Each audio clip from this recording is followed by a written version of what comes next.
Many people have requested that we give a few more tips on how to start being a game designer. So this week, we're going to cover how to play games like a designer. Now, we've already talked about how a designer's job isn't just playing games, but a designer must understand a lot of games. They have to know how a set of independent mechanics translate into a specific user experience. They have to know the conventions that genres follow, and they have to understand how games relate so they can reference them when trying to explain mechanics of their own. In order to do this, they must experience games as a designer. The first thing you have to learn as a designer is the hardest: to observe while you are experiencing. This is an incredibly hard skill to master. For most of us, the act of observing fundamentally colors our experience. Rigorous observation makes it harder to experience joy and excitement because you're so focused on trying to capture and analyze every second. On the flip side, while simply experiencing, you tend to miss the important details hidden in the most exhilarating moments, as you're caught up in the rush of what's going on. As a designer, you must get past this and learn to be in the moment while you observe it. Now, I know that may sound like some sort of mystic designer nonsense, but trust me, it's a very learnable skill. Try beginning with activities that are extremely visceral but non-interactive. To start, take a ride on a roller coaster.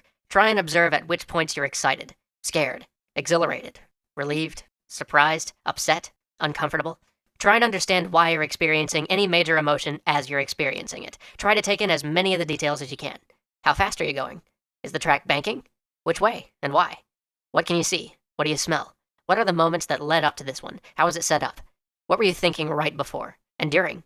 What are the sounds around you? How does this all come together to shape the moment you're experiencing right now? Next, try to go to a rock concert and do the same thing. If you can manage it, try to go 2 different nights and experience the show from different positions. Be in the pit one night and up on the balcony the next. How do your experiences compare? How do they contrast? Once you begin to assimilate this skill, you'll start to notice things around you on an increasingly subtle level. You'll start to notice how the conversation you were having at a bar synced up to the rhythm of the music, or how the smell of lilacs helped convince you that the food in the farmer's market was fresh. And then you'll begin to be able to take in other people's reactions in greater detail. At first, you may notice the fact that the lady next to you on the roller coaster is throwing her hands up in the air and screaming. Later, you might notice that her long hair ruins the experience for the passenger behind her whenever you go downhill. Once you've started to hone that skill, you can start working on recognizing your biases. Now, what do we mean by biases? Obviously, there are the larger ones you're probably aware of, like your preferences for certain genres or styles of play. But there are subtler, more insidious biases we all pick up throughout our years of playing games. These are the biases of familiarity.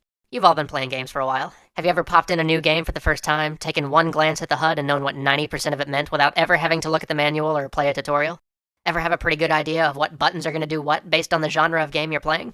These are our learned biases. Know exactly how to hold a controller? Yep, that's a bias too. If you know your biases, you'll be able to put yourself in a mental space where you'll be able to examine what you would have otherwise glossed over. And while much of this acquired knowledge is something that you'll want to integrate into your game, because, hey, providing your target audience with something they're familiar with can be very beneficial, a lot of innovation comes from re-examining these things, and a lot of failed game projects took these things for granted, or didn't consider how they could be improved. One of the biggest revolutions in first-person shooters came when the guys at Bungie asked themselves the question, why do all first-person shooters have health meters? For those of you who remember Doom, you probably remember that the same room could be one of the toughest challenges in gaming if you came into it with no armor and a single digit of health, or a cakewalk if you were maxed out on both.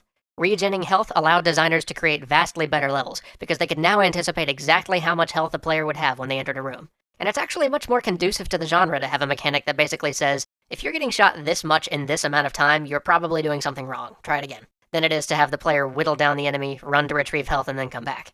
Of course, on the downside, removing health also seemed to remove all the exploration and hidden secrets from the genre, as it took out the necessity to scour levels as a means of survival, a consequence which few first-person shooter designers seem to consider these days. But anyway, you see what being aware of your biases can do. Jeez, we have got a lot left to cover. You know what? Let's make this a 2-parter. Next week, we're going to go over why a game designer must play a variety of games, both good and bad, how much time you should spend playing them, and then go into the nitty-gritty of some of the specific things you should do while you play. See you guys next time for part 2. Later.